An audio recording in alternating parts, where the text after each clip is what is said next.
জন্ম এবং মৃত্যু কার হাতে? আমাদের জন্ম এবং মৃত্যু যদি আল্লাহর হাত।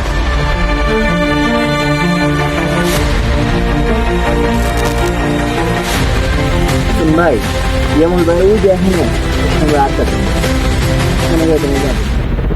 আচ্ছা, আরো যে এখন জানতো এখানে ডর আমার দেখেন না আখেরা তুই আছে পরে বাবা এখন আমার অনেক এলাকায় একটি কাজের প্রজেক্ট এখানে রুমে রয়েছে পাবেন কাজে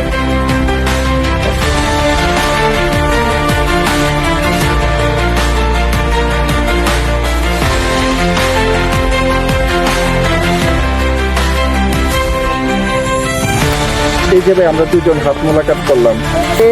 আবার কে ফোন দিল ও আচ্ছা মাশাআল্লাহ, খুবই ভালো ভাই। দেখেন আমরা মাতাল হয়েছে